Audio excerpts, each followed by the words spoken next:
සියලු දෙනාටම සුබ දවසක්. අද අපි කතා කරන්නේ රුධිර සංසරණ පද්ධතිය ගැන.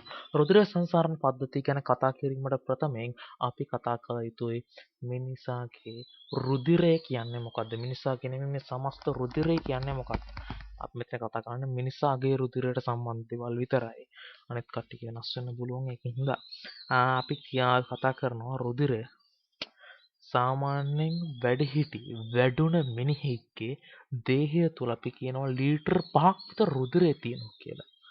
ඒ කියන්නේ අපිට අපේ ඇඟේ තියෙන රුධිරය සම්පූර්ණයෙන්ම ඉවතට ගත්තොත් ලීටර් 5ක් විතර රුධිරය තියෙනවා. කියන්නේ පේශි වගේ දේවල් රුධිරයට අයිති වෙන්නේ නැහැ. රුධිරය කියන්නේ ධමනි ශිරා හා කේශනාලිකා තුලින් ගලා යන දේවල්. ඉතින් අපි රුධිරය ගැන කිව්වහම රුධිරය කොටස් තුනකට බෙදෙනවා. කියන්නේ රුධිරයේ තියෙන ද්‍රව්‍ය. රුධිර නාලිකාවකින් රුධිරයෙන් එන ද්‍රව්‍ය අපි කොටස් තුනකට බෙදලා කතා කරනවා. ඒ මොනවද කොටස් තුන? රුධිර සෛල, රුධිර සෛල වැනි ව්‍යුහ කියලා එකක් තියෙනවා. රුධිර පට්ටිකා. ඒ කියන්නේ මේවා ඇටමිදුළු වල හැදෙන යම්කිසි සෛල වර්ගයක සෛල දේහෙන් කැඩි වෙන් වෙච්චා. ඒක කැඩලා තියෙන්නේ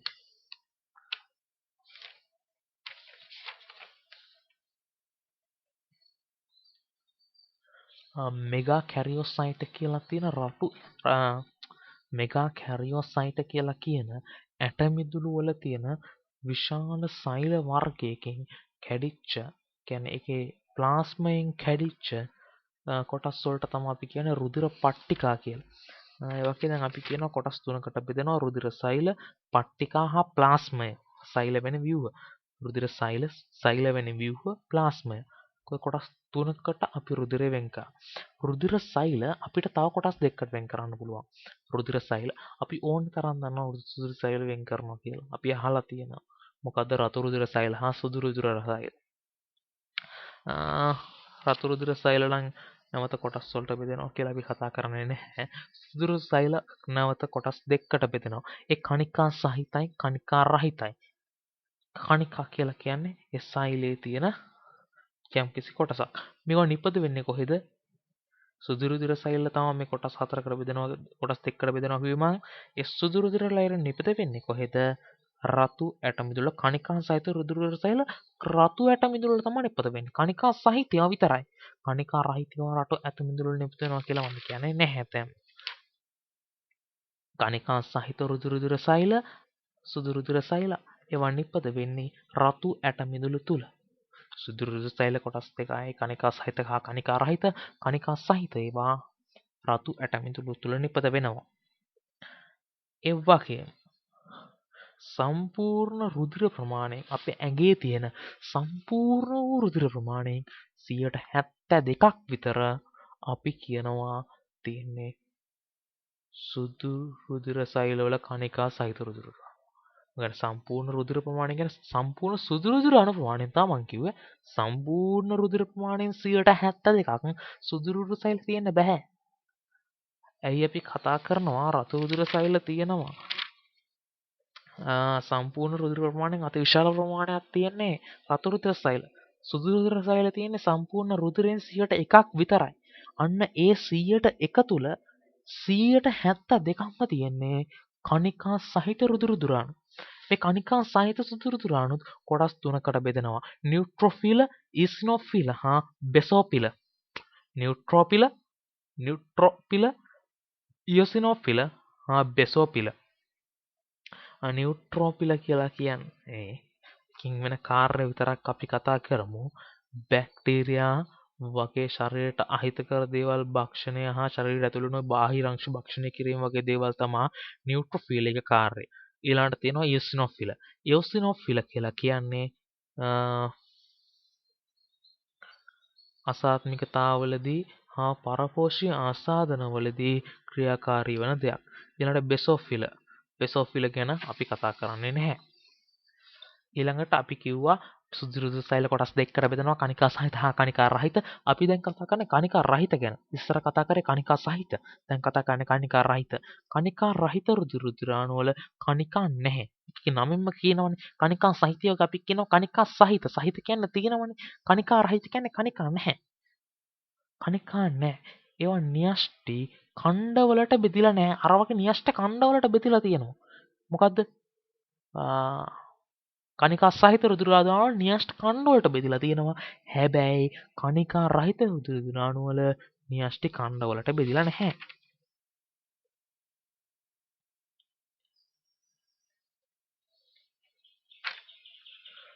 ඊළඟට කතා කරොත් එහෙම සම්පූර්ණ රුධිර ප්‍රමාණයෙන් සුදු රුධිර සෛල ප්‍රමාණයෙන් 28%ක් කණිකා රහිත රුධිරාණු. අපි කිව්වා 72ක් තියෙනවා කියලා කණිකා සහිත රුධිරාණු. දැන් අපි කියනවා කණිකා රහිත රුධිරාණු 28ක් තියෙනවා කියලා. එතකොට රුධිර ප්‍රමාණය හරිය 72යි 28යි 100යි. ඒතර 100ක් තියෙනවනේ. ඒ සුදු රුධිර සෛල ප්‍රමාණය. එතකොට අපි කතා කරනවා මේ කණිකා රහිත රුධිරාණු කොටස් දෙකකට බෙදෙනවා. මොකද්ද? මොනොසයිට් හා ලිම්ෆොසයිට්. ලිම්ෆොසයිට් කියලා කියන්නේ අපි වසා සෛල වලට. මම හිතනවා වසා සෛල කියනවා අහලා ඇති කියලා. මොනොසයිට් හා ලිම්ෆොසයිට් කියලා කොටස් දෙකකට බෙදෙනවනේ. මොනොසයිට් ලිම්ෆොසයිට් ලිම්ෆොසයිට් කියන්නේ වසා සෛල. ඒ මොනොසයිට් ගැන කතා කරොත් මේ රුධිරයේම තියෙන සමස්ත රුධිරයේම තියෙන විශාලතම සෛල වර්ගය තමයි මේ මොනොසයිට කියලා කියන්නේ. මොනොසයිට තමයි සමස්ත රුධිරයේම තියෙන විශාලතම සෛල වර්ගය. සාමාන්‍ය සෛලයක් වගේ 4 ගුණයක් විතර එක විශාලයි. කියන්නේ බෝංචි බීඩයක හැඩයක් තමයි න්‍යෂ්ටිය තියෙන්නේ මේකේ. ඊළඟට අපි කතා කරනවා ලිම්ෆොසයිට් එහෙවත් වසා සෛල ගැන. ලිම්ෆොසයිට් මේකෙන් කරන්නේ ප්‍රතිදේහ නිපදවීම ප්‍රතිශක්තිය නිපදවන එක තමයි මේකේ කාර්යභාරය. උඩම් වසා සෛල කියලාත් මහා වසා සෛල කියලාත් මේ වසා සෛල බෙදෙනවා කොටස් වලට. ඊළඟට අපි මම හිතුණා මම කතා කරේ නැහැ සුදු රුධිර සෛල සමස්තයක් විදිහට. මම කතා කරේ කණිකා සහිත රුධිරාණුයි කණිකා රහිත රුධිරාණුයි. සුදු රුධිරාණු කෙලින්ම කොටස් දෙකකට බෙදලා. නමුත් අපි දැන් කොටස් දෙක කතා කළා මම මෙතනට ආවේ සුදු රුධිර සෛල ගැන කතා කරන්න. මේ කොටස් දෙකේම මේ ලක්ෂණ තියෙනවා කියලා අපිට හිතන්න අවශ්‍යයි. තම කොටස් නැතු ඇති. ඒ වුණාට මේ වගේ කොටස් තිබිය යුතුයි. සාමාන්‍යයෙන් මේවා රතු රුධිර සෛල වලට වඩා කොහොමත්ම උපතින්ම විශාලයි. ඊළඟට රුධිරයේ තියෙන සෛල වලින් 100%ක් කියන්නේ රුධිරය ඇති සෛල වලින් 100%ක් සුදු රුධිර සෛල වෙනවා. ඒ වගේම මේ සුදු රුධිර සෛල හැම එකටම වගේ න්‍යෂ්ටි තියෙනවා. ඒවා කණ්ඩ වලට බෙදලා තිබ්බත් නැතත් ඒවා න්‍යෂ්ටි තියෙනවා. ඊළඟට මේවා ගොඩක් වෙලාවට නිකන් ගෝලාකාරයි ඒ වගේම අවර්ණයි. කියන්නේ සුදු පැහැති නෙමේ අවර්ණයි කියලා තමයි කියන්නේ. ඊළඟට නිපද වෙනවා කියලා කියන්නේ රතු ඇට මුදුළු වල හා වසා ගැටති වල. වසා ගැටති වල නිපද වෙන්නේ කණිකා රහිත රුධිරාණු. ඇයි වසා සෛල නිපද වෙන්නේ වසා ගැටති වල. එතකොට රතු ඇට මුදුළු වල නිපද වෙන්නේ කණිකා සහිත රුධිරාණු වර්ගයක්. අන්න ඒ වගේ අපි කලින් කතා කරපු වගේ වැදගත්කම එතකොට මේක පස්සේ කතා කරපුවම හිට තේරෙනවා. ඊළඟට මේකේ කාර්ය වෙන්නේ ශරීරයට දුරුණු විෂ බීජ භක්ෂණය කිරීම හා විනාශ කිරීම ප්‍රතිදේහ නිපදවීම වගේ කාර්යයන් තමයි මේ සුදු රුධිරාණු වල කාර්යය වෙන්නේ. අපි ඊළඟට යන් අපේ ප්‍රධාන මාතෘකාව රතු රුධිරාණු. රතු රුධිරාණු කියන්නේ මොකද්ද? ඕවලාකාර හැඩති දෙයක්. මොකද්ද මේකෙන් කරන්නේ? මේකෙන් අපි ඔක්සිජන් පරිවහනය කිරීම තමයි ප්‍රධානම කෘත්‍යය. හෘදයේ සිට අපේ නහලුවලම සිට ඒ ඔක්සිජන් ඒ සාන්ද්‍රණය වැඩි තැන ඉඳලා අඩු තැන ඉඳලා විසරණය වීමෙන් අපි ලබා ගන්නවා කියලා කියන අපි ඉදිරියේදී ගැන කතා කරනවා. අන්න ඒ විදිහට රුධිරයේ සෛල වලට ගිහිල්ලා ඒ සෛල වල තියෙන කාබන් ඩයොක්සයිඩ් රුධිර සෛලයට ලබාගෙන ඒකේ තියෙන සාන්ද්‍රණය වැඩි ඔක්සිජන් සෛලයට ලබා දීලා එහෙම කෘත්‍යයක් තමයි මේ රතු රුධිර සෛල වලින් සිදු කරන්නේ.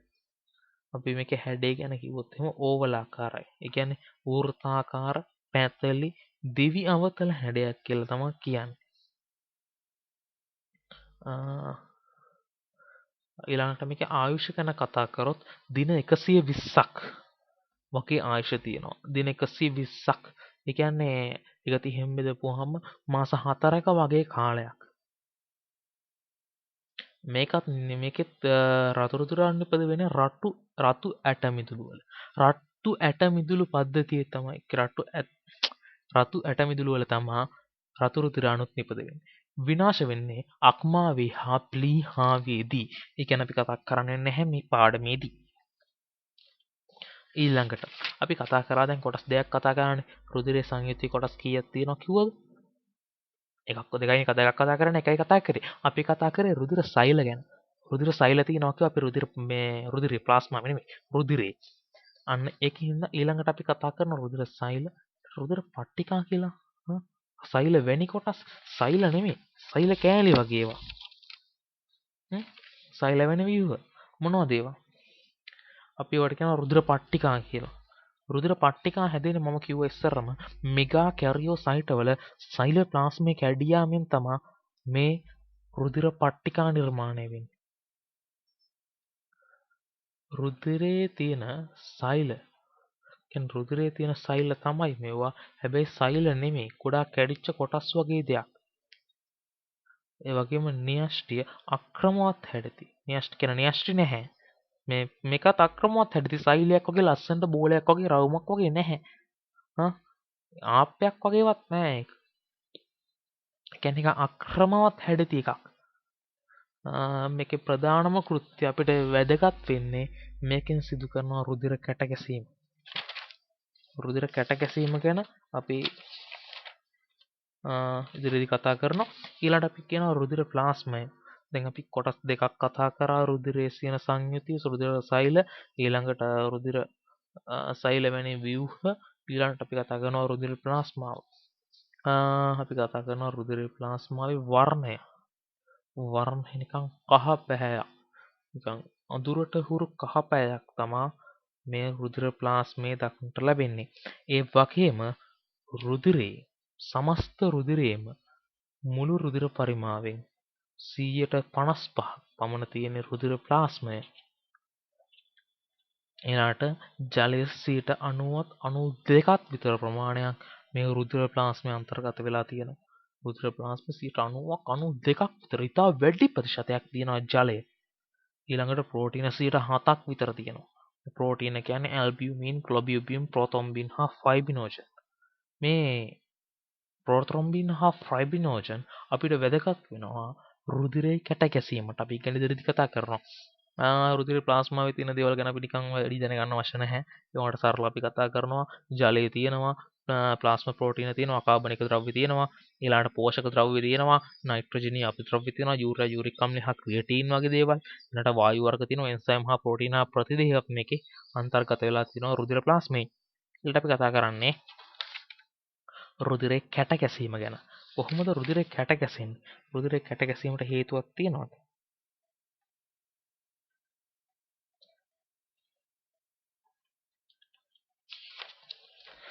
රුධිරේ කැට ගැසෙන්නේ මේ වගේ ක්‍රියාවලියක්. මේක රුධිරේ කැට ගැසීමට රුධිර පට්ටිකා වැදගත් වෙනවා කියලා කිව්වත් රුධිර පට්ටිකා සම්පූර්ණයෙන් මේකට වැදගත් වෙන්නේ නැහැ. කියන්නේ රුධිර පට්ටිකා විතරක් තිබුණා කියලා රුධිරේ කැටි ගස්සන්න අපිට බෑ. ඒක රුධිර පට්ටිකා විතරක් නෙමෙයි ඕනේ. අපිට ඒකට ඕනේ තවත් දේවල්. ඒවට අපිට ඕනේ කැල්සියම් අයන, ප්‍රෝතොම්බින් හා ෆයිබ්‍රිනෝජන්. රුධිර ප්ලාස්මේ තියෙනවා කියලා කියනවා මේ තුනම. කැල්සියම් අයනක් තියෙනවා, ප්‍රෝතොම්බින් හා තියෙනවා, ෆයිබ්‍රිනෝජන් තියෙනවා. අපි ඉස්සර කතා කරා මේවා රුධිරේ තියෙනවා කියලා. ඊළඟට ත්‍රොම්බෝප්ලාස්ටින් කියලා දෙයක් තියෙනවා. ඒක විතරයි රුධිර පට්ටිකාවල තියෙන්නේ. අපි කතා කරමු දැන් කොහොමද මේ රුධිරේ කැට ගැහෙන්නේ? අපි දන්න විදිහට අපි ඉගෙනගෙන තියෙන විදිහට අපි එක මෙහෙම කියනවා. රුධිර පට්ටිකා යම්කිසි තුවාලයක් වුණාම රුධිර වහනයක් වෙන තැනක ගිහිල්ලා ඒ කැඩිච්ච කියන්නේ තුවාල වෙච්ච පටක හා ගැටීමට පටන් ගන්නවා. මේ රුධිර පට්ටිකා ගැටීම හේතු වෙන්නේ. ඒ වගේ තියෙන ත්‍රොම්බෝප්ලාස්ටින් එළියට එනවා. මේ එළියට එන ත්‍රොම්බෝප්ලාස්ටින් අපි කියමු ත්‍රොම්බෝප්ලාස්ටින් එළියට එනවා කියලා.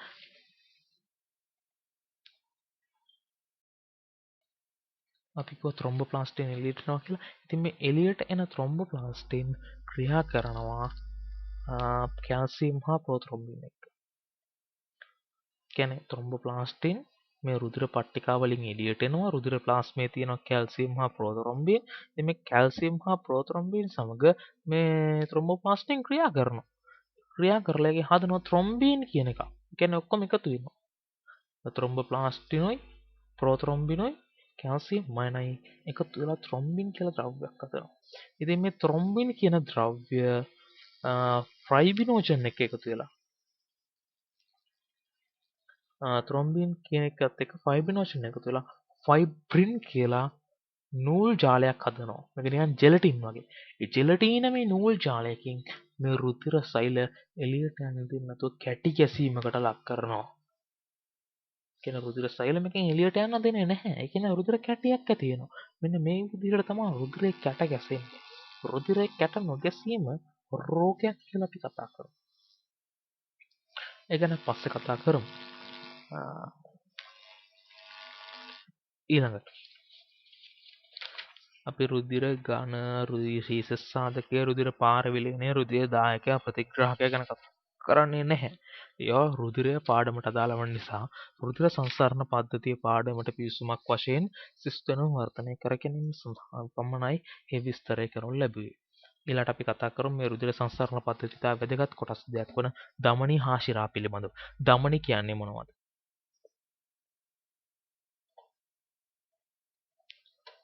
ධමනි ශිරා. අපි සාමාන්‍යයෙන් කියනවා ධමනි කියලා කියන්නේ පිරිසිදු රුධිරය ශරීරය පුරා යවන යාමට අපි කියනවා ධමනි කියලා. එතකොට ශිරා කියන්නේ අපිරිසිදු රුධිරය ශරීරය පුරා යවන යාමට අපි කටට ගත් ගාම කටපාඩමට ඔහි කියලා දානවා. හැමෝම නෙමෙයි.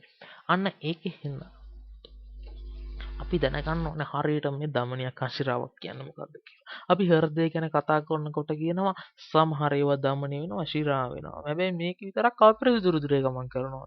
ඇයි? නෑ. මේ ධමනි ශිරායි හරියට තේරුම් ගත්තේ නැති එක. ධමනි කියලා කියන්නේ ශිරා කියලා කියන්නේ දෙකටම පැහැදිලි අර්ථකථනයක් තියෙනවා. මොකද ධමනි කියලා කියන්නේ හෘදයෙන් එළියට එන රුධිරය සහිත යම් නාලයක් වෙනවද අපි ඒක හඳුන්වනවා ධමනියක් කියලා. ඒ වගේම හෘදය දෙසට කියන්නේ හෘදයට ගමන් කරන යම්කිසි රුධිරය සහිත නාලයක් වෙනවද අපි ඒකට කියනවා ශිරාවක් කියලා. නමුත් ශරීරයේ බහුතරයක් තියෙන ධමනි හා ශිරා වල පොදු ලක්ෂණ තියෙනවා. ඒ තමයි පිරිසිදු රුධිරය ගමන් කරන ධමනි වල. අපිරිසිදු රුධිරය ගමන් කරනවා කියලා කියනවා ශිරාවල. මේ පිරිසිදු අපිරිසිදු කියලා කියන්නේ එකක ශරීරයට බෙදා හැරීමට. ඒ කියන්නේ ලියුම් අරගෙන එනවා. එතකොට ඒ ලියුම් අංකල් ලියුම් අරගෙන ඇවිල්ලා සෛල වලට ලියුම් ටික බෙදලා ඊට පස්සේ ඒ කට්ටියගේ ලියුමුත් අරගෙන යනවා. අන්න ඒ වගේ කතාවක් තමයි මෙතනත් වෙන්නේ. හැබැයි මේකේ අරන් යන්නේ කුණු වගේක්. හොඳ දේවල් දීලා කුණු අරන් යනවා. බිස්කට් පැකට් දීලා බිස්කට් පැකට් ටික එකතු කරගෙන යනවා ඊළඟ දවසේ ඇවිල්ලා. අන්න ඒ වගේ කාර්යයක් තමයි මේ රුධිර සංසරණ පද්ධතිය තුළ සිද්ධ වෙන්නේ. අන්න ඒකෙන් හින්දා මේ ධමනි තුලින් පිරිසිදු රුධිරය කියලා එක්කෙනවා. ඒ කියන්නේ ඔක්සිජන් සාන්ද්‍රණය වැඩි. ඒ වගේම ග්ලූකෝස් වගේ ශරීරයට කියන්නේ සෛල වලට අවශ්‍ය ද්‍රව්‍ය සහිත ද්‍රාවණයක් තමයි කියන්නේ රුධිරය තමයි මේ ධමනි වලින් එනවා කියලා කියන්නේ. හැබැයි හොඳින් මතක තියාගන්න ධමනි වලින් හැමතිස්සෙම පිරිසිදු රුධිරය එන්නේ නැහැ. ඊළඟට මේ ශිරා වලින් අපිරිසිදු රුධිරය. ඒ කියන්නේ මේ ධමනි ශිරා යොහම තිබ්බට මේවා හරියට නාල වගේ. ඒ කියන්නේ ධමනි ඊට පස්සේ ධමනි කාමට කැඩෙනවා. ධමනි ඕක කොටස් වලට කැඩලා කියලා කියන්නේ ධමනිය නිකන් ඔය තනි ධමනියක සෛල වලට බෙදන්න බෑ. ඔක අතිශය ඝනකම්. මොකද ඕකේ සෛල ස්තර ගොඩක් තියෙනවා. ඔය සෛල ස්තර වල වටේ ස්තර වලින් කොහොමද එළියට යන්නේ කියන ගැටලුව. ඒකෙන් හින්දා ඔක කොටස් ගණනාවකට කැඩෙනවා. ධමනිකා කැඩෙනවා. ධමනිකා ශිර කේශනාලිකා කැඩෙනවා. මේ විදිහට කොටස් වලට කැඩලා යනවා. කේශනාලිකා තමයි මම හිතන්නේ අන්තිම එක. කේශනාලිකා වලට කැඩලා කේශනාලිකා යනවා සෛල වටේට. සෛල වටේට කේශනාලිකා යනකොට ඒ කේශනාලිකාවල කියන්නේ ධමනි වලින් කැඩලා යන කේශනාලිකාවල තියෙන ග්ලූකෝස් සාන්ද්‍රණය වැඩි රුධිර සෛල වලින් සෛල ග්ලූකෝස් කියන්නේ ඔක්සිජන් සාන්ද්‍රණය වැඩි සුළුද සෛල වලින් සෛල උරා ගන්නවා මොනවද? ඔක්සිජන්. ඒ වගේම සෛලවල තියෙනවා ඒ ශ්වසනය කළා හැදිච්ච කාබන් ඩයොක්සයිඩ් ඒ කාබන් ඩයොක්සයිඩ් රුධිර සෛලයට දෙනවා. ඒ රුධිර සෛලය එකත් අරගෙන යනවා. හැබැයි ඒක ගත්තට පස්සේ ඒක වැටෙනවා නැවත මාර්ගයකට. ඒ කියන්නේ අණුශිරාවකට වැටෙනවා. දමනිකාවෙන් ඇවිල්ලානේ මේක බෙදා හරින්නේ. බෙදා හැරලා ඒක වැටෙනවා අණුශිරාවකට. මේ අණුශිරාවට එන රුධිරය කාබන් ඩයොක්සයිඩ් සාන්ද්‍රණය වැඩි. ඊට පස්සේ මේක ගිහිල්ලා වැටෙනවා ශිරාවකට. ඒ කියන්නේ මේ ශිරා කියලා කියන්නේ එතකොට මේ අපිරිසිදු වෙච්ච රුධිරයට. මොකෝ මේ අපිරිසිදු වුණ ගමන් රුධිරය අය ගමන් කරන්නේ හෘදය වෙතට. ඉතින් හෘදය වෙතට රුධිරය ගමන් කරන හින්දා අපි එකට කියනවා ශිරාවක් කියලා. සෛල වලට ආවා නැවත හෘදයට ගියා. සැබවින්ම ගත්තොත් එහෙම මේක නාල කිහිපයක් අය ඇතුළට ගිහලා ඔහොම කරලා කරකිලා ආයෙත් හෘදයටම යන්නේ. රෝන්ද බෝඩ් එක රවුමට කරකිනවා වගේ. නමුත් එක තැනක් පැන්නට පස්සේ අපි එක කියනවා වම කියලා අනිත් එක කියනවා දකුණ කියලා. අන්න ඒ වගේ දෙයක් තමයි මෙතනත් වෙන්නේ. නමුත් මේක ඉතා සංකීර්ණ. ඊළඟට හොඳට මතක තියාගන්න ඉස්සර මම කියපු දේ හෘදය දෙසට යම් රුධිර නාලයක් එනවා නම් අපි එකට කියනවා ශිරාවක් කියලා. හෘදය දෙසින් ඉවතට යම් රුධිර නාලයක් එනවා නම් අපි එකට කියනවා ධමනියක් කියලා. සාමාන්‍යයෙන් ශරීරයේ බහුතරයක් තියෙන ධමනි පිරිසිදු රුධිරය වහනය කරනවා. බහුතරයක් තියෙන ශිරා ශරීරය තුල රුධිරය අපිරිසිදු රුධිරය පරිහානය කරනවා. ඊළඟට ඔබ දකින්න මේ මෙතන මොකක් එකක් තියෙනවා. කපාට වගේක්. අපි කපාට කියලා කියනවනේ මේවට. ඒ කියන්නේ මෙතන රුධිරය පිරුණාම මේක තද වෙලා වැහෙනවා. ඒ කියන්නේ මේක රුධිරය පහළට ගලන්න දෙන්නේ නැහැ. ඉහළට ගලන්න පුළුවන්. අපි මේවට කියනවා කපාට ශිරා කියලා. කපාට ශිරාවේ තියෙන කපාට. හැබැයි මේ ධමනීන් කපාට නැහැ. මොකද ධමනී වලින් රුධිරය ගමන් කරන්නේ හෘදයෙන් ලබා දෙන අධික පීඩනයක් තුළ. ඒකෙන් හින්දා අපගේ ශරීරයේ ධමනියක් කැපුණොත් අතිශය රුධිර වහනයක් සිද්ධ වෙනවා. ඒක භයානක තත්ත්වයක්. නමුත් ශිරාවක් කැපුණොත් එච්චර රුධිර වහනයක් සිද්ධ වෙන්නේ නැහැ. රුධිර වහනයක් වෙන්නේ නැහැ කියන්නේ නෙමෙයි. දැඩි රුධිර වහනයක් වෙන්නේ නැහැ ධමනියක් හා සාපේක්ෂව. ඒකට හේතුව ශිරා තුළ පීඩනය අඩුයි.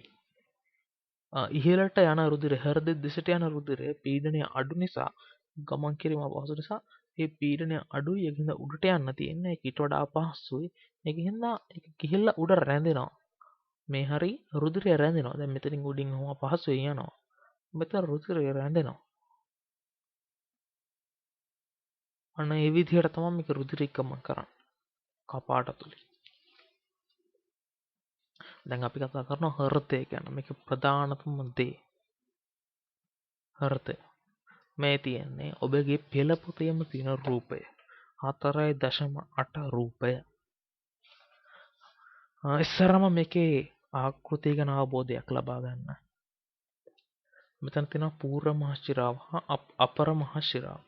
මේ අපර මහ ශිරාවෙන් කරන්නේ කකුල් වල සිට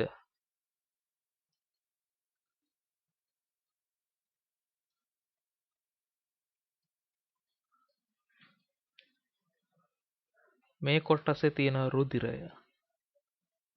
හෘදය වෙත ලබා දීම තමයි අපර මහ ශිරාව. ඒවත් අදර මහ ශිරාවේ කාර්යය. මේකෙන් කරන්නේ රුධිරය කියන්නේ අපර මහ ශිරාවෙන් කරන්නේ මේ ශරීරයේ යට කොටසේ රුධිරය ලබා දීම. ඊළාට මේ අතන තියෙන උත්තර මහ ශිරාව. උත්තර මහ ශිරාව පූර්ව මහ ශිරාව. මේකේ තියෙන්නේ හිස සහ අත්වල අඩංගු රුධිරය.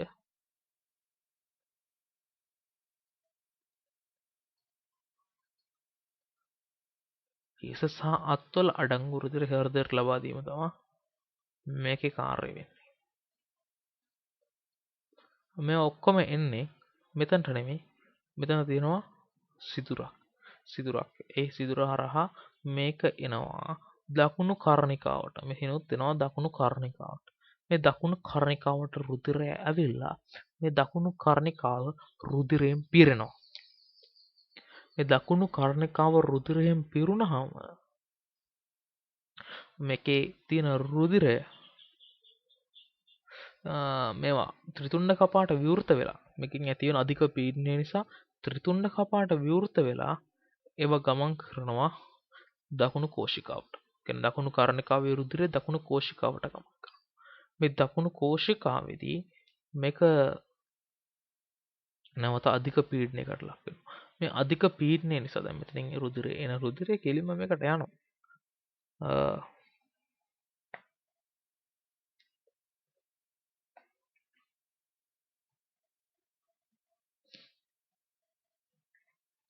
කාරණිකා හැකිලෙනවා. අපි කියනවා මේ කාරණිකාවත් දෙකම හැකිලෙනවා. දෙකම හැකිලෙනකොට තමයි මේ ත්‍රිතුණ්ඩ කපාට විවෘත වෙනවා කියලා කියන්නේ. මම ඉස්සර මේක කිව්වේ නැහැ. මේක කියන්නේ කාරණිකා විස්තරය. කාරණිකා විස්තරය ගැන ඔබගේ පොතේ තියෙන විස්තරයෙන් පොඩ්ඩක් බලන්න. කාරණිකා හිල්ල පවතින විට කාරණිකා දෙකටම රුධිරය ඇතුළු වේ. හෘදය විවේක ලැබෙන මොහොතමයයි. මෙම කාලය තප්පර 0.4ක් පමණ වී පුෂ්පුෂීය ශිරාදිගේ වම් කර්ණිකාව වෙතටත් උත්තර හා අදර ශිරාදිගේ දකුණු කර්ණිකාව වෙතටත් අඩු පීඩනයක් යටතේ රුධිරය ගලා එන්නේ මෙම කාලයයි. මෙම කාලය තුල දිතුණ්ඩ හා ත්‍රිතුණ්ඩ කපාට දෙකම පවතින්නේ වැසීය. කර්ණිකා දෙක රුධිරයෙන් පිරිත්ම කර්ණිකා තුල පීඩනය කෙමෙන් වැඩි වී ඒ නිසා දිතුණ්ඩ හා ත්‍රිතුණ්ඩ කපාට මට පීඩනය වැඩි වී. මොකද කියන්නේ? කර්ණිකා විස්තරයෙන් නිසා මේ කර්ණිකාවලට රුධිරය ඇතුළු වෙනවා. මේ පුෂ්පුෂීය දමනයනොයි දකුණු පුෂ්පුෂීය දමනය මේ පූර්ව මහශිරාවෙනොයි අපර මහශිරාවෙනොයි මේ දකුණු කර්ණිකාවට රුධිරය ඇතුළු වෙනවා. එතකොට මේක ඇතුළු වෙන මොහොතේ මේ ත්‍රිතුණ්ඩ කපාට හා දිතුණ්ඩ කපාට වැහිලා තියෙන්නේ. හැබැයි ඉතින් මේ කර්ණිකාවලට රුධිරය පිරෙන්න මේ ත්‍රිතුණ්ඩ හා දිතුණ්ඩ කපාට වැහිලා තිබ්බට පිරෙන්න මේකේ පීඩනය වැඩි වෙනවා. මේ ත්‍රිතුණ්ඩ හා දිතුණ්ඩ කපාට මත ඇති කරන පීඩනය වැඩි වෙනවා. වැඩි වුණාට පස්සේ අපි කර්ණික විස්තරය කියලා කියනවා මේකට රුධිරය පිරෙන එකට. මෙහෙටත් රුධිරය පිරෙනවා. ඒක පස්සේ කතා කරනවා. කර්ණික විස්තරය කියලා කියනවා මෙතන රුධිරය පිරෙන එකට.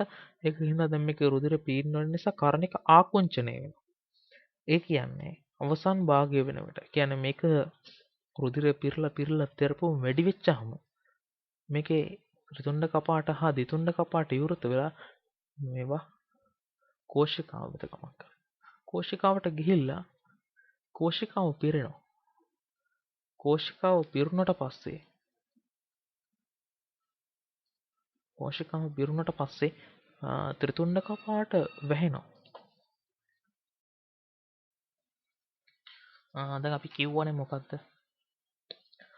කර්ණික විස්තරයේදී රුධිරය මේකේ පීඩනය වැඩි වෙනවා. කියන්නේ මේකට රුධිරය ඇවිල්ලා මේවට ත්‍රිතුණ්ඩ කපාටේ මත වැඩි පීඩනයක් ඇති කරනවා. ඊළඟට කර්ණික ආකුංචනයේදී මේ පීඩනය වැඩි වීම හේතුවෙන් ත්‍රිතුණ්ඩ කපාට විවෘත වෙලා මේ ත්‍රිතුණ්ඩ කපාටේ මගින් දකුණු කෝෂිකාවට රුධිරය ගලණය වෙනවා. රුධිරය ගලණය වුණාම අපි කියනවා ඊළඟට කර්ණික ආකුංචනය වෙනවා. මේක කර්ණික විස්තරය වුණා. දැන් මේක ආකුංචනය වෙනවා. කියන්නේ කර්ණික ආකුංචනය වෙනවා කියලා කියනවා. දැන් කර්ණික ආකුංචනයේදී මේකේ පීඩනය වැඩි වෙනවා. මොකද දකුණු කෝෂිකාවේ පීඩනය වැඩි වෙනවා.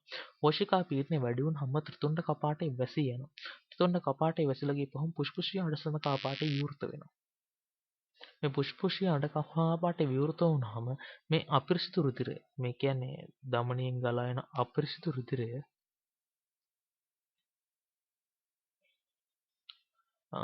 ගලා එන අපිරිසිදු රුධිරය හෘදයට ගමන් කරනවා. හෘදයට නෙමෙයි ශ්වසන පද්ධතියට ගමන් කරනවා. ශ්වසන පද්ධතිය කියන්නේ පෙනහළු වලට. මේ පෙනහළු වලට ගමන් කළා මේක වම් පෙනහළට හා මේක දකුණු පෙනහළට ගමන් කරනවා.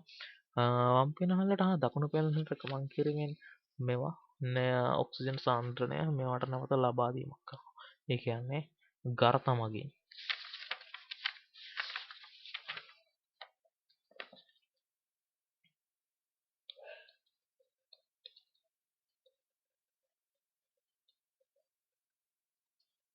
අර්ථයක් නිකම් මෙවැනි හැඩයක් දරන්නේ මේකේ වටේ තියෙන රුධිර සෛල මේ විදිහට රුධිර සෛල වටේට තියෙනවා මේක ඇතුලේ වාතය තියෙනවා වාතයෙන් මේකට ඔක්සිජන් ලබා ගන්නවා මේ තියෙන කාබන් ඩයොක්සයිඩ් මෙහෙම විසරණය වෙලා මේවට ලබා දෙනවා මේ විදිහට තමයි කර්තමගෙන් ඒ ශ්වසන හුවමාරු සිද්ධ වෙන්නේ ඊට පස්සේ ඒක පෙරලා පුෂ්පෂී ශිරා වෙත නැවත පැමිණෙනවා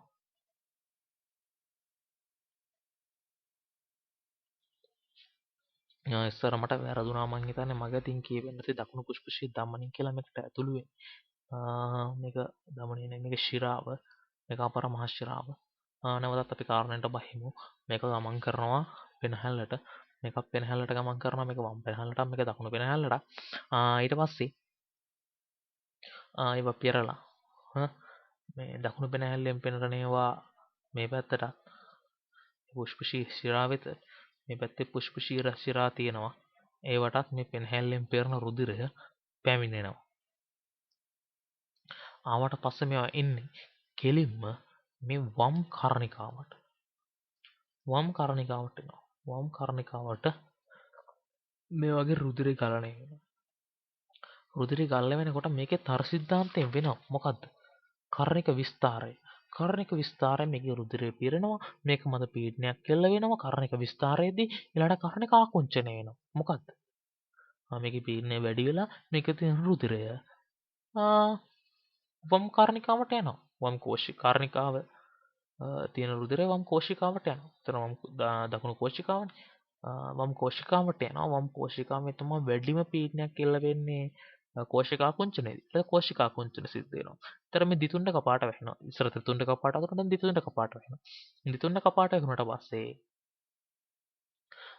මොකද වෙන්නේ මේක තුල නැවත පීඩනයක් වෙන කෝෂිකා කුංචන සිද්ධ වෙනවා. ඊළඟට කෝෂික විස්තරණය වෙනවා. කෝෂික විස්තරණය වීමේදී කෝෂිකාව තුල තිබෙන රුධිරය සංස්ථානික අඬසඳ කපාට ඔස්සේ සංස්ථානික මහා දමනට යනවා සංස්ථානික මහා දමනයෙන් ශරීරය පුරාම මේවා බෙදා හැරීම සිදු කරනවා ඉස්සර මම කිව්වා ශරීරයට යම් කිසියකින් රුධිරය ඇතුළු වෙනවා නම් ඒවා ශිරා කියලා කිව්වා යම් කිසියකින් රුධිරය පිට වෙනවා නම් ඒවා ධමනි කියලා කිව්වා දැන් මෙතනින් බැලුවොත් එහෙම මම කිව්ව කතාව ඔප්පු වෙනවා මොකද මෙතනින් අපි යන්නේ අපිරිසිදු රුධිරය. ඒ මේක හෘදය තුලින් ගමන් කරලා මෙතනින් අපිරිසිදු රුධිරය යන්නේ. මේකෙන් කිසිම පිරිසිදු කිරීමක් වුණේ නැහැ. නමුත් හෘදයට යන්න ඉහළට යන්න පීඩනයක් අවශ්‍ය නිසා දෝ ඒකට හේතු නම් මම දන්නේ නැහැ. පෙන්හළ තුලට මෙතනින් ගමන් කරන්න ඕනේ. ඒ කියන්නේ මේක අපිරිසිදු රුධිරය. හැබැයි මේකට කියන්නේ වම් පුෂ්පෂී ධමනිය දකුණු පුෂ්පෂී ධමනිය. ඒතර මේක සම්පූර්ණයෙන්ම කියන පුෂ්පෂී මහා ධමනිය කියලා මේ කොටසට. ඇයි මේක හෘදයෙන් පිටත රුධිරය ගමන් කරනවා. හෘදයෙන් පිටතට රුධිරය ගමන් කරනවා නම් යම් කිසි රුධිර නාලිකාවක් ඒක ධමනියක් වෙනවා. හෘදය ඇතුළට ගමන් කරනවා නම් ඒක ශිරාවක් වෙනවා. මෙතන පිරිසිදු රුධිරය තියෙන්නේ. නමුත් ඒකට අපි ධමනිය කියලා කියන්නේ නැහැ හෘදය දිස්ත්‍රණේ. ඊට පස්සේ මේක අපි කිව්වා කාර්නික ආකුංචන කාර්නික විස්තරය. මේක සමස්තයක් විදිහට අපි කාර්නික ආකුංචන කාර්නික විස්තරය කියන ගන්න ඕනේ. ඔබ මෙතන මම ලකුණු කරලා තියෙනවා පොඩ්ඩක් දිහා බලන්න. මෙතන කියන්නේ පොතේ ලකුණු කරලා තියෙන ඒවා. මේකට කියනවා දකුණු කර්ණිකාව. රුධිරය අපර මහා ශිරාවෙන් හා දකුණු උත්තර මහා ශිරාවෙන් මේකට එනවා. දකුණු කර්ණිකාවේ රුධිරය කර්ණික විස්තරය හැමුයි පීඩනයකට ලක් වෙලා කර්ණික ආකුංචනයේදී කෝෂිකාර්ණික දකුණු කෝෂිකාව තුළට එනවා දකුණු කෝෂිකාව තුළ තියෙන රුධිරය කෝෂික ආකංචනයේදී පීඩනයකට ලක් වෙලා ත්‍රිතුණ්ඩ කපාට වැහිලා පුෂ්පෂී අඩසඳ කපාට ඔස්සේ පෙනහළු වලට යනවා ඊට පස්සේ කියන්නේ කෝෂික විස්තරණය වෙලා ඒවා පෙනහළු තුළට යමන් කරනවා ඊළඟට අපි කියමු ලබ් ඩබ් හඬ ඇතිවීම ලබ් ඩබ් හඬ ඇති වෙන්නේ ත්‍රිතුණ්ඩ හා දෙතුණ්ඩ කපාට වැහෙනවනේ කොහොමද වෙන්නේ ත්‍රිතුණ්ඩ හා දෙතුණ්ඩ කපාට වැස්සෙන්නේ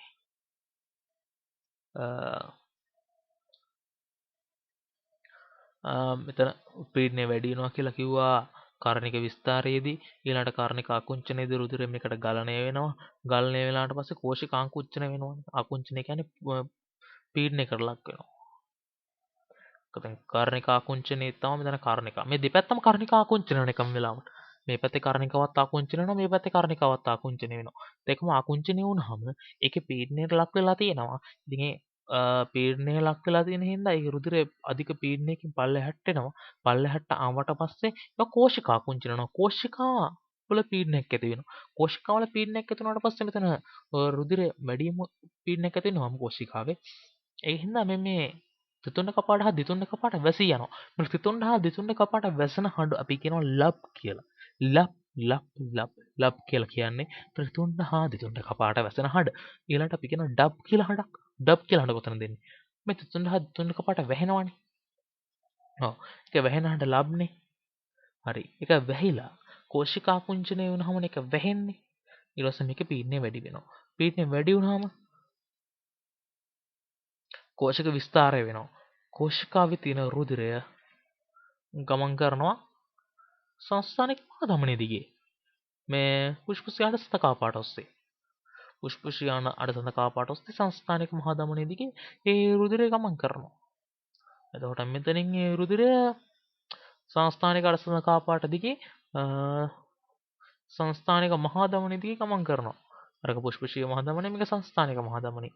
ඒවයි ගමන් කරනවා. එතකොට ඒක ගමන් කරාට පස්සේ කියන්නේ කෝෂික ආකුංචනයතුමා වැඩි පීඩනයකට ලක් වෙලා ගමන් කරන්නේ ඉස්සරහම වරද්දවුනට අපි අවධානය තබා ගන්න. එන්න ඒ විදිහට ඒක ගමන් කරවුවාම කියන්නේ කෝෂිකාංකුංචනයතුමා අධික පීඩනයකට ලක් වෙලා මේක ගමන් කරන්නේ රුධිරය ගමන් කරනවා. පුෂ්පුෂ්‍ය අඩසත කපාට සංස්ථානික අඩසත කපාටත් තුල. ඊට පස්සේ කෝෂික විස්තාරය වෙනවා. මෙතෙක් වෙලා පීඩනයකින් තිබ්බ මේ කෝෂිකා වල පීඩනය අඩු වෙනවා. පීඩනය අඩු වුණාට පස්සේ මේ විවෘත වෙච්ච අඩසඳ කාපාට වැහෙනවා. ඒ වැහෙන හඬ තමයි ඩබ් කියන්නේ. ඒ කියන්නේ වැහෙන හඬ අඩසඳ කාපාට වැහෙනවා. පුෂ්පුෂ්‍ය අඩසඳ කාපාට හෝ සංස්ථානික අඩසඳ කාපාට හෝ වැහෙනවා. එන්නේ වැහෙන හඬට අපි කියනවා ඩබ්. ත්‍රිතුණ්ඩ හා දිතුණ්ඩ කපාට වැහෙන හඬ ලබ්. අඩසඳ කාපාට වැසෙන හඬ ඩබ්. ලබ් ඩබ්. ඊළඟට ඔබට මේ කාරණික විස්තරේ කාරණික ආකුංචනය කෝෂික ආකුංචනය කෝෂික විස්තරය ගැන පැහැදිලි අවබෝධයක් ලැබෙන්නේ නැති කියලා හිතනවා. මටත් විශ්වාසයක් නැහැ. ඒ හොඳින් ඔබට තේරුණා කියලා. ඒකින් හින්දා පොඩක් නැවත මේක බලන්න නැත්නම් ඔබ වෙනත් විදිහකට අධ්‍යයනය කරලා බලන්න. අපට කලුත් තොරතුරු හොයන්න. එතකොට ඔබට ඒක ගැන හොඳින් තේරුම් ගන්න පුළුවන් වෙයි. ඊළඟට මෙතන දෙයක් තියෙනවා. හර්ත් රජ්ජුවෙන් තමයි මේක පීඩනය ඇතිවීමට දායක වෙන්නේ. ඒවා ගැන කතා කරලා වැඩක් නැහැ. ඊළඟ වැදගත්ම කොටසක් තියෙනවා මෙතන. මේ පොත් එක ලකුණු කරලා නැහැ. මේ තියෙනවා මෙතන. මේ කියන්නේ මේ තියෙන්නේ. ඇඳලා තියෙනවා ලකුණු කරලා නැහැ. මෙතන දකුණු කෝෂිකාවත් වම් කෝෂිකාවත් දකුණු කර්ණිකාවත් වම් කර්ණිකාවත් වෙන් කරන කොටස අප මේකට කියනවා හෘත් කර්ණික කෝෂිකා ආවාරය කියලා. හෘත් කර්ණික කෝෂිකා ආවරණය කියන්නේ ආවාරය කියන්නේ මේකට. මෙතන හෘත් කොටසක් සාමාන්‍යයෙන් විභාගයට එනකොට මේ වගේ පින්තූරයක් කියන්නේ නැහැ. එකක් මේ වගේ හැඩති එකක් එන්නේ. මේ ගොඩි සරල හඳුනා ගැනීමක් කරන්න පුළුවන්.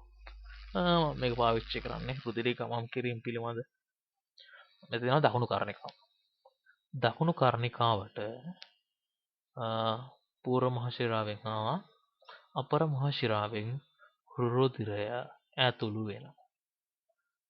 ඇතුළු වුණාම කර්ණික විස්තාරය ඇති වෙනවා. මේකේ පීඩනය වැඩි වෙනවා. කියන්නේ සාමාන්‍ය පීඩනය වැඩි වෙනවා. ඊළඟට කර්ණික ආකුංචනය වෙනවා. ඒ කියන්නේ මේකේ කර්ණිකාව මගින් පීඩනයක් ඇති කරනවා මේ තියෙන රුධිරය මත. එතකොට මෙතන තියෙන ත්‍රිතුණ්ඩ හා ත්‍රිතුණ්ඩ කපාට විවෘත වෙනවා. විවෘත වුණාම ඒ රුධිරය දකුණු කෝෂිකාවට ගමන් කරනවා. දකුණු කෝෂිකාව විතර ගමන් කරාට පස්සේ කෝෂික ආකුංචනය වෙනවා. කියන්නේ කෝෂිකාවල පීඩනය වැඩි වෙනවා. කෝෂිකාවල පීඩනය වැඩි වුණාම මේ ත්‍රිතුණ්ඩ කපාට වැහිලා යනවා. ත්‍රිතුණ්ඩ කපාට වැහෙනවා මෙතන. ත්‍රිතුණ්ඩ කපාට මෙතනින් වැසුනහම මේ පීඩනය වැඩිනේ මේකේ. එතකොට මේ මෙතනින් යන්න පුළුවන්. ඒකින්ද ආකුංචනයේදී මේක ගමන් කරනවා පුෂ්පුෂීය මහා ධමනිය ඔස්සේ. පුෂ්පුෂීය මහා ධමනිය ඔස්සේ මේ රුධිරය ගමන් කරනවා. රුධිරය කොහෙටද ගමන් කරන්නේ? කොටස් දෙකකට මේක ගමන් කරනවා. එකක් වම් පෙනහළු වලට, දකුණු පස පෙනහළු වලට මේ දිග කියන්නේ මේ පුෂ්පෂීය මහා ධමනී ගමන් කරනවා. ඒ ගමන් කරලා ඒකෙන් පෙරපු රුධිරය පල්හැට් වෙනවා. ඒ කියන්නේ ඒ වගේ නැවත එනවා. නැවත ඇවිල්ලා ඒවා පුෂ්පෂී ශිරා, මේ තියෙන පුෂ්පෂී ශිරා, මේ පුෂ්පෂී ශිරා ඔස්සේ නැවතත් හෘදයට ඇතුල් වෙනවා. ඒවා හෘදයට ඇතුල් වෙනවා. හෘදයට ඇතුල් වෙන්නේ වම් කාර්නිකාවට. වම් කාර්නිකාවට තමයි ඇතුල් වෙන්නේ. ඒක වම් කාර්නිකාවට ඇතුල් වුණාට පස්සේ නැවතත් අර කාර්නික විස්තරය සිද්ධ වෙනවා. මොකද ඇතුල් වුණාම වෙනවනේ. ඊළඟට කාර්නික ආකුංචනය වෙනවා. කාර්නික ආකුංචනය වුණාම මෙතන පීඩනය වැඩි වෙලා මෙතන තියෙනවා දිතුණ්ඩ කපාට. ඒවත් මයිට්‍රල් කපාට කියලා කියනවා. මෙතන මයිට්‍රල් කපාට වල තියෙන රුධිරය වම් කෝෂිකාවට ගමන් කරනවා. වම් කෝෂිකාවට ගමන් කරාට පස්සේ මේකේ තියෙන රුධිරය කෝෂිකා කුංචනය වෙනවා. කෝෂිකා කුංචනය වුණාම මේකේ පීඩනය වැඩි වෙලා පුෂ්පෂී අණ්ඩ සඳ කාපාට ඔස්සේ පුෂ්පෂීමේ සංස්ථානික අණ්ඩ සඳ කාපාට ඔස්සේ සංස්ථානික මහා ධමනිය මගින් ශරීරය පුරා බෙදා හරිනවා. මේ කාර්නික ආකුංචනය, කාර්නික විස්තරය, කාර්නික ආකුංචනය, කෝෂික ආකුංචනය, කෝෂික විස්තරය මගේ දේවල් මේ දෙපසම එකවර සිද්ධ වෙනවා. ඊළඟට අපි කිව්වා මේක වැසෙන හඬ. මොකද්ද? තිතුණ්ඩ හා දිතුණ්ඩ කපාට වැසෙන හඬ අපි කිව්වා ලබ් හඬ. ඊළඟට සංස්ථානික හා පුෂ්පෂී අඬසඳ කපාට වැසෙන හඬ අපි කිව්වා ඩබ් සද්දේ කියලා. එතකොට ලබ් ඩබ් කියන සද්දේ වේදනාලාව තියලා බෙහෙර පපුවේ ගද ගැස්ම පරීක්ෂා කරපුවාම එන්නේ ලබ් ඩබ් ශබ්දය. එහෙම මිසක් වෙනත් හඬක් ඔබගේ හදවතේ ඇසෙන්නේ නැහැ. ඒ වගේම හදවතේ කුරුටු කීලේ යන්න බෑ. නමුත් සාහිත්‍ය මගින් හේතු කරනවා. එය අපේ විෂය පතර දාලා නැහැ. මේ තියෙන්නේ ශරීරේ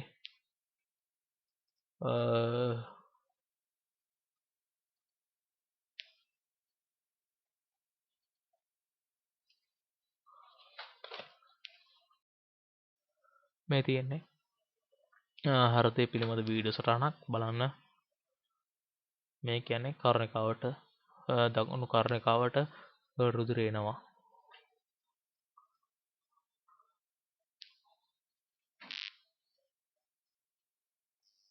දකුණු කර්ණිකාවට පූර්ව මහා අපර මහ ශිරාවලින් රුධිරය ඇතුළු වෙනවා. මේකට දකුණු කර්ණිකාවට රුධිරය ඇතුළු වුණාම ඒ පීඩනය වැඩි වෙලා ඒක ගමන් කරන්න කියන්නේ පීඩනය වැඩි වෙනවා.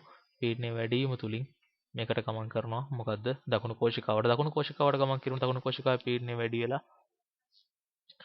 මේ කියන්නේ මේක විවෘත වීම මගින් මේකේ පීඩනය මේකට රුධිරය ගමන් කරනවා. රුධිරය ආවට පස්සේ මේ දකුණු කෝෂිකාවේ රුධිරය වල පීඩනය වැඩි වෙලා ඒක ගමන් කරනවා අඩසන කාපාටය ඔස්සේ පුෂ්පෂීය මහා ධමනී හෘදයට ගමන් කරනවා. ඒ හෘදයට නෙමෙයි මොකද පෙනහළු වලට ගමන් කරනවා. පෙනහළු වලින් ගමන් කරපු එක මේ ඔබ දැක්ක පුෂ්පෂී ශිරා ඔස්සේ වම් කාර්නිකාවට පැමිණෙනවා. වම් කාර්නිකාවට පැමිණලා වම් කාර්නිකාව රුධිරයෙන් පිරුණාට පස්සේ ඇති වෙන පීඩනය නිසා ඒ වගේම කාර්නිකාවෙන් ඇති කරන පීඩනය නිසා එම රුධිරය වම් කෝෂිකාව වෙතට සංක්‍රමණය කරනවා. ඒ වම් කෝෂිකාවට එන එක ඒ කෝෂිකා කුංචනය නිසා සංස්ථානික අඩසඳ කාපාට විවෘත වෙලා එය ගමන් කරනවා සංස්ථානික මහා ධමනිය ඔස්සේ. සංස්ථානික මහා ධමනිය ඔස්සේ ගමන් කරලා ඒක ශරීරය පුරා බෙදා හරිනු ලබනවා.